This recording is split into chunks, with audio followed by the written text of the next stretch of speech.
Now, surely money solves anything. I'm telling you now, if I won the Euro Millions, it would definitely solve a lot of things. Money doesn't bring you happiness, but I bet it would.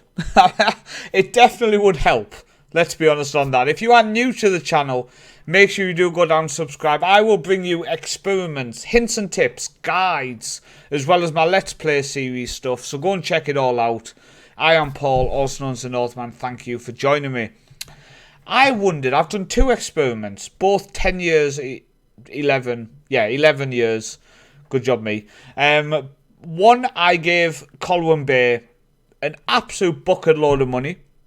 And on the second experiment, I decided what we would do was give them the best facilities in the world. And both times simulate it and see, does money bring you happiness? Does money bring the fans of Colwyn Bay happiness? Does money bring the owners happiness?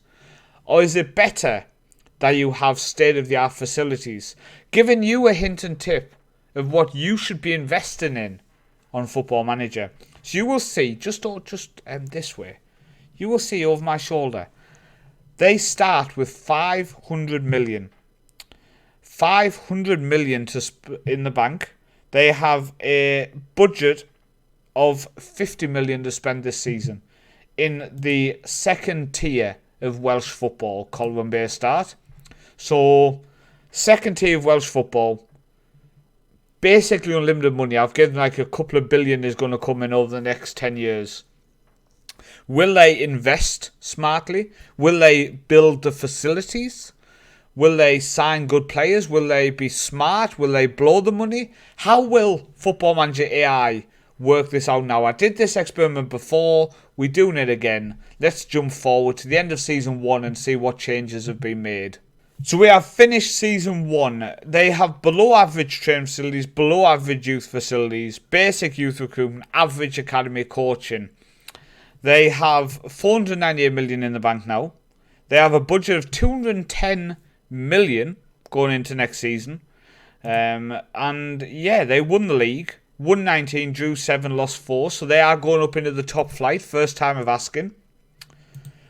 What did they do transfer-wise this season? They're okay. They signed a lot of people. But they only spent £750. And they actually made money. They sold 5.25k. I mean, hey, it's nice to be in profit. They could have spent something, though, to make it a bit more interesting. I mean, that's a lot of people to look through. Shall we? They signed a lot of people from Wrexham. Let's check these out. Will Mountfield, £100 a week is awful. Dan Jones for £100 a week. These on loan. Let's go to the signings. Joe McWilliam for £300 a week. I mean, I know it's a second tier Welsh side, but I was hoping they'd sign someone better. Kieran Lake Bryan, an international. His former club was Aldershot. Not the best. He's not the best.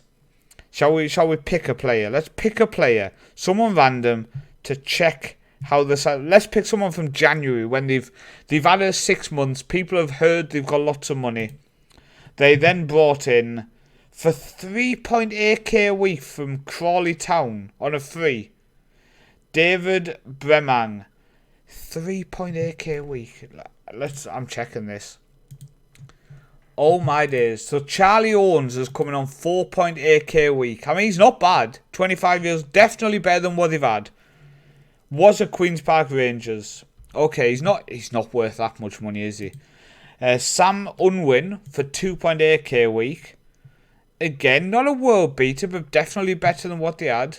And the final player on over £1,000 a week is Billy Leach.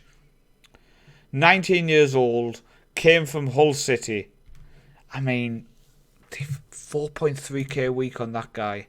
Dear. And appearance fee of £850. Let's jump forward and see if money has made Colwyn Bay a powerhouse early. Okay, so Colwyn Bay, they're still in the top flight. They now have average training facilities and adequate youth, so they have invested.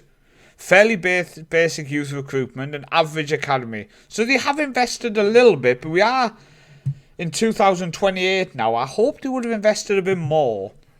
A balance of 869 million with a 229 million budget.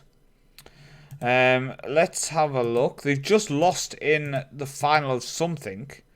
They finished 5th. And they have not won the top flight. Barlowtown won it 3 times, New Saints and Afan Lido. So they are not a powerhouse yet. Okay? You've got the money. You're making profit each season due to a sponsorship. So the money's available. Why are they not spending it? Why do you guys think they are not spending it? So let's have a look through. Kai Evans comes in on a free, £120 a week. That's not a big spend. Justin Hanks comes in. Decent defender, to be fair. 1.9k a week. Their biggest signing, that's in the second season, was Adam Davies, who is awful. Ended up not sticking around. Okay. The season after that, they spent 85k. They are starting to spend the cash. 43k for Zach Westbrook. Again, being released. He's played 7 games after spending 43k on him. I know you've got money, but it doesn't mean you have to just blow it. I'm looking down to see who else they picked up. Nobody else spent money. Few players on loan. Can't even click on a few of them. That's how good they became. Matthew Turner from Bromley, for example, on loan. Nothing special. The season after, they spent 155k. George Drew from Barry Town. Not a bad player. He's only 21 now, so yeah, they signed him young. They've invested. Tom King from Northampton is now a coach. And Sam Thomas from the New Saints for 75k. Again, though, he's young. He must have picked him up when he was only 18. 2026-27, they spent 105k. All of it pretty much on a player from the New Saints. Matthew Collier, 22 years old now, and he is not even worth close to that. What are they doing? Who let this guy have money? The final transfer season then. They spent 79k, both on loan players. Stuart Henry from West Brom. Decent, to be fair. Definitely good enough for the Welsh League. And Oliver Wright, a decent goalkeeper. But I'm oh my days. Oh my days. One of the 3 transfers they signed, they are paying £50,000 a week to. Kian Lefondre, sorry. Former Burnley player. He's not bad, you know. He's not bad. Is he worth 50,000 a week? Definitely not. Ollie Owen is absolutely trash, and they are paying £32,000 a week to him. I mean, 31,000 a week to Ben Kennedy, who again is not a good player. I mean, these players have come into this club, and this club has just gone, oh, you want to get paid? How much do you want? Name your price, and that's what we'll pay you. It is just absolutely mad. And they've still not won the league. So they're still in the Premier League. They've got 927 million in the bank. 233 million budget. They've still not improved the facilities that much. Still fairly basic youth recruitment. Average academy. Adequate youth. Average training. It's absolutely shocking that they've not improved. 2,500 capacity stadium. It blows my mind they've not improved any more the facilities. It absolutely blows my mind. Transfer wise, what have they done? Let's go back a few years. They spent nothing there. Okay, no money at all. Then they spent 10k, making 62. Then spent 95k. They brought in a player, Peter Goodwin. I mean, he's just trash. He's just trash. And then the season before, they spent 93k here. Player from Akron and Stanley, 22 years old now. He's not the best, like. And then 26k here. They spend them peanuts when they've got all this money in the bank. Are they still offering crazy wages? They are. There's still players just raking in the money. Noah Cooper, Jamaican goalkeeper. He's actually solid. Comes from Burton. 28,000 a week though. It's just mad. Brumage is a striker who's on 37,000 a week now. He's not the worst striker in the world. Come from Sheffield United. He's not the worst. But he's not worth 37,000 a week. He's just not. He's just not. They've had 11 years. Please tell me they've won the title. They've not. Colwyn Bay, they're in you. Where have they been finishing? General. I mean, dear me. Like, how? How bad does the management of this club have to be that when you give a club this much money, they still can't win the league title in 11 years, 11 seasons they've had? It's just mind-boggling. It's mind-boggling that they've not been able to do it. Unbelievable. Let's go back to the start and see what difference it would make facility-wise. Okay, so they have 17,000 in the bank. A little bit different to the first time. But this time they have a 15,500 capacity stadium. Looks good. State-of-the-art training, state-of-the-art youth, exceptional youth recruitment, and exceptional junior coaching. Will this make them any different? Will this bring them success? Surely. Surely it's going to. Let's jump a few seasons forward and let's see what difference it makes. Giving them the facilities, but not the money. Okay, so we are in 2028 now. They have 102k in the bank. They've lost $1 million this season. Still have 15,500 capacity stadium. Caleb Thomas is a little bit different. He's better than the players they were signing last time. He's only 15 years old. So they are in the top flight. They have won the title as well. There we go. It's already better. 2025-26, Colwyn Bay won the title. So they won promotion in the first season, 2022-23. Then came in 10th, then 3rd. Then they won the title and have just finished in 3rd. So they've already won the title after a couple of seasons with just the facilities. Now, if we're going to the age-wise, it does look like they have some players who came through the academy. Rhys Davis, 101 caps at the age of 21, can play left and right back. Then you have Edwards, who came through 134 appearances for the club.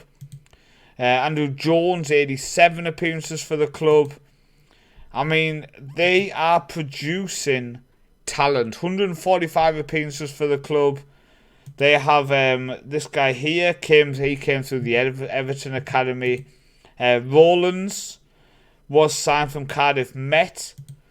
Matt Jones came through. He went on loan to Llandudno, but he came through the academy. Nicholas Knight came to the academy. So they are producing players. And over half of their team is only on amateur contracts. Over half the team is on amateur contracts. A few are paid a decent wage, £725 a week for Joe Wright, the goalkeeper for the club. Maybe they're waiting to produce one through the academy. But the wages are just the total opposite to what the wages were when the club had money. But they've been more successful already here. Let's jump forward to 2033. So in 2033 now, the facilities have dropped a little bit. Normally expected when a club doesn't have the money or whatever. They are nearly $1 million in the red, so they maybe should start selling people. If we look at the league then, they've just finished in 3rd place, but they have won the league again. They've won it twice again, 2028-29, 2030-31. 3 league titles in 11 years when you improve the facilities. Pump money into the club, no league titles. So I'm seeing a major difference here. A major difference. Wage-wise, the highest earner is only on £600 a week. It's the same goalkeeper. They have academy players stretched throughout the team. You have this Grenard, 33 appearances in attack and mid. The striker came through the academy. Did the left winger came through the academy? The right winger came through the academy. Central midfielder didn't, came through Swansea, but one of the other central midfielder came through the academy. The left back, he is talented. Left back came through the academy, he is leaving soon, no question about that. Central defender, didn't, came from Wrexham. Cooper didn't. The right back came through the academy. So I'm seeing just a huge difference, and to me it's telling me investing in the facilities with whatever money you've got will bring you more success than having a sugar daddy who just pumps money into the club. This club is in the red. This club has spent any money they've got. But because they have good facilities, they've been successful. The other club, I gave them as much money as they could have. And the AI didn't invest the money. The AI didn't invest in the facilities. The AI didn't even invest in players properly. They wasted money left, right and centre. They left the facilities poor. I'm shocked at how badly the AI handled unlimited money. And I'm impressed with how they brought through players into the academy here and won the league 3 times. That impresses me. But overall, I would say the AI has again shown how poorly it can handle situations in Football Manager. I've been Paul Olsen, the Northman. Thank you for watching this experiment. I find this kind of thing fascinating, just to see how things work, how it looks different, etc. when you give specific things within Football Manager. Hopefully you did too. And I'll see you next time as I continue my Football Manager content on the channel.